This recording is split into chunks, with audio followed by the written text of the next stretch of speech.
వచ్చింది? నేనే కట్టాను. హస్త నక్షత్రం మిథున లగ్నం రాత్రి 1:32 మంత్రాలు చదివే కట్టానులే. బంధం స్థానంగా ఉంటుందని. ఇక్కడే ఈ గదిలోనే. అప్పుడు నువ్వు నిద్రలో ఉన్నావు, నేను కొంచెం మత్తులో ఉన్నానులే. రాత్రి తాళి కట్టిన తర్వాత ఇంకేమైనా చేసావా? చేశాను. కంగారు పడకు, నిన్నేం చేయలేదు. ఆ భగవంతుడికి నమస్కారం చేశాను. అంతే కదా. నువ్వు ఆ దేవుడికి నమస్కారం పెట్టి కట్టిన ఈ తాళిని నేను ఆ దేవుడికి నమస్కారం చేసి పెంచి పారేస్తాను. వద్దు, నేను బతుకుండగానే నువ్వు విధవరాలు అవుతావు. ఇంకేం ఆలోచించుకో. బయట నా సైకిల్ ఉంది, పద.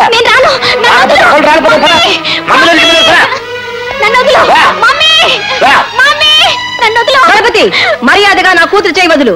ఎందుకు వదలాలి? నీ కూతురు చేతికి పుండుందా? సిగ్గు అభిమానం ఉన్న ఏ మగాడు భార్య చేతిని విడిచిపెట్టాడు. ఇదిగో చెక్ బుక్. 20, 30, 40, 50 ఎంత కావాలంటే అంత వేసుకో.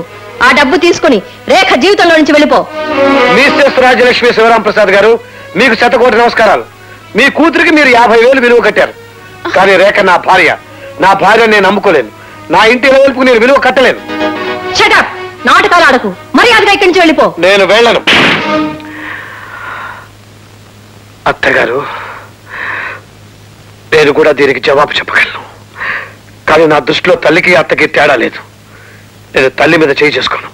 ఏక మంచికో చెడుకో చిరతనంలోనే భగవంతుడు మన ఇద్దరిని ఒకటిగా చేశాడు. అది చట్టంతో చెల్లదంటోంది మీ అమ్మ. అందుకే ఈ తాళి కట్టాను. దీనికి విలువ లేదనుకుంటే, పవిత్రమైన పుణ్యభూమిలో మెళ్ళో వేలాడే మంగళసూత్రానికి గౌరవం లేదనుకుంటే, నిన్ను మనసారా కోరుకుని పేదవాడి కట్టిన ఈ తాళిని తెంచాయి. తెంచి మరే. బతికినంత కాలం నువ్వు విధవరాలుగానే ఉండిపోవచ్చు. కానీ నువ్వు జీవించినంత కాలం కుమ్మిలి పోతావు. గుర్తుంచుకో. ఆగండి. ధనవంతురాలైన నా తల్లి నా విలువ 50,000 కట్టింది. పేదవాడైన నా భర్త నన్ను తన ఇంటికి ఇలవెలుపుగా భావించాడు. ఈ రోజుతో ఈ సుఖాలకి మంగళం పాడి మంగళసూత్రానికి విలువనిచ్చే ఆయనతో వెళ్ళిపోతున్నాను. Good bye. పదండి. వెళ్ళవే, వెళ్ళు. అక్కడ 2 రోజులు చాలీని గంజి తాగితే మంగళసూత్రం కంటే మమ్మీయే గొప్పదని తెలుస్తుంది. అప్పుడు నువ్వే పరిగెత్తుకొస్తావు. అంత గట్టిగానా? నెమ్మదిగా కొట్టండి. ఏం నొప్పిగా ఉందా? లేదు, హాయిగా ఉంది. అంతేలే, ఆరోగ్య చేసే పని మగాడు చేస్తే అలాగే ఉంటుంది. అబ్బా, తెప్పుతున్నారు. అది సరే, కానీ ఈ రోజు అన్నంలోకి ఏమంటమంటారు? క్యాబేజీ ఉండు. క్యాబేజీలోకి ఏమేమంటారు? వేసుకో. వచ్చినట్టున్నారు, వదలండి. కారు శబ్దం వినపడిందంటే కారు కూతురు కూర్చొని మెమ్మొచ్చి ఉండాలి. కరెక్ట్. రావమ్మ అత్తమ్మ రావమ్మ.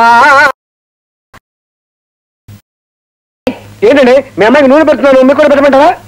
ఏంటంత వేరువేరుగా ఉన్నారు? తాగుతారా? రేఖ పెడతా మంచిగా తీసుకొచ్చి మీ అమ్మకి. నోర్మై, నేను వచ్చింది వాటి కోసం కాదు, రేఖను కలుసుకోవడానికి. కలుసుకోవడానికి మీ అమ్మాయి జైల్లో లేదా, ఇంట్లోనే ఉందిగా? రేఖ, మీ ఆయన్ని నోరు కొంచెం అదుపులో పెట్టుకోమను. ఎక్కువగా మాట్లాడడం ఆయనకి హాబీ అంట మమ్మీ. నేనేం చేయను? ఎంత చెడిపోయావే. అదేంటి మమ్మీ, నన్ను చూడగానే ఎంత బాగుపడ్డావే అంటావనుకున్నాను. నువ్వు బాగుపడ్డావా? బ్యూటీ క్లినిక్ లో హెయిర్ డ్రెస్ చేయించుకోవాల్సిన నువ్వు మొగుడు చేత నెత్తికి ఆముదం పెట్టించుకుంటున్నావే. నా ఇంట్లో సిల్క్ చీరల్లో తిరగాల్సిన నువ్వు ఇక్కడ కాటన్ చీర కట్టుకున్నావే. నా ఇంట్లో నువ్వు అనుభవించిన సరదాల్లో 10వ వంతు ఆనందం కూడా పొందటం లేదన్న నిజం చెప్పులు కూడా లేని నీ కాళ్ళు చూస్తూనే తెలుస్తుంది. మమ్మీ, ఇన్నాళ్ళు నువ్వు నన్ను ముళ్ళ బాట మీద నడిపించావు, అందుకే చెప్పులు అవసరం ఉండేది.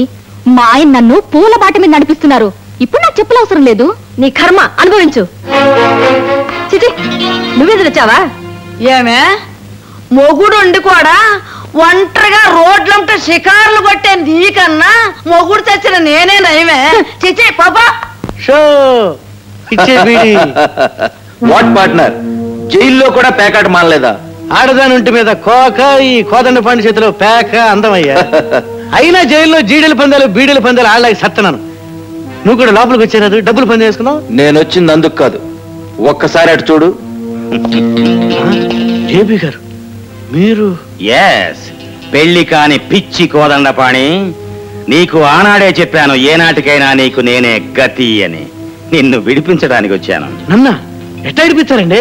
నేను శిక్ష అనిపించాను ఇక్కడ. నిజమేనయ్యా, ఆ పార్థసారథి గారికి భయపడి నీ తరపున ఎవ్వరూ సాక్ష్యం చెప్పడానికి ముందుకు రాలేదు గనక నీకు శిక్ష పడింది. ఈ జేబీ తన పరపతి అనే పేకలోంచి ఒక జోకర్ని విసిరి నిన్ను బయటికి తీసుకెళ్లబోతున్నాడు. నన్ను బయటికి తీసుకెళ్తారా? ఎలా? నీ బదులు వీడు శిక్ష అనుభవిస్తాడు. కమాన్. ఆడా? మరి నేను జైల్లోంచి ఎట్లా బయటపడతానండి? జైలర్ గారు ప్లీజ్. నువ్వు రావే లోపలికి. అరే రే సినిమా హీరోలకు డూపులు ఉంటారని విన్నాను, రాజకీయ నాయకులు ప్రజలు డూపు చేస్తారని విన్నాను, ఖైదీలకు కూడా డూపులు ఉంటారని ఇప్పుడే తెలుసుకున్నానండి. వచ్చే జనంలో కూడా ఏమైనా సరే నేను ఈ దేశంలో పుడతా. థ్యాంక్ యూ జైలర్ గారు. Good night. Good night. అబ్బా ఇదేంటయ్యా, పెట్రోల్ అయిపోయిందా?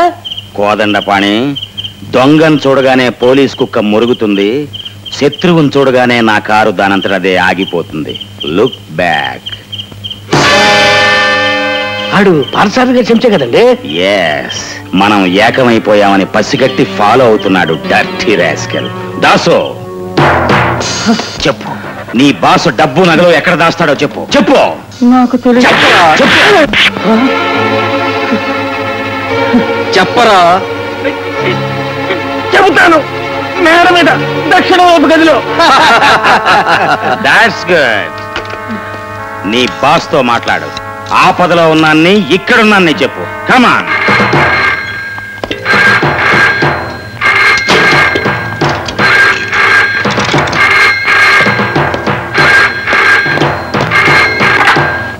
హలో, నేను తుకారాముని మాట్లాడుతున్నాను.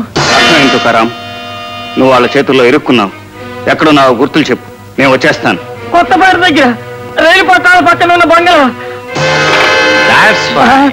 ఇదేందయ్యా, మన అడ్రస్ ఆడికి చెప్పించావు, ఇప్పుడు ఇక్కడికి వస్తాను. కోదండపాణి, నీది మరీ పీత బ్రెయిన్ అయ్యా. వీణ్ణి కాపాడటానికి ఆ పార్థసారథి ఇక్కడికి వస్తాడు, వాడి సొమ్ము దోచుకోవడానికి మనం అక్కడికి వెళ్తాం.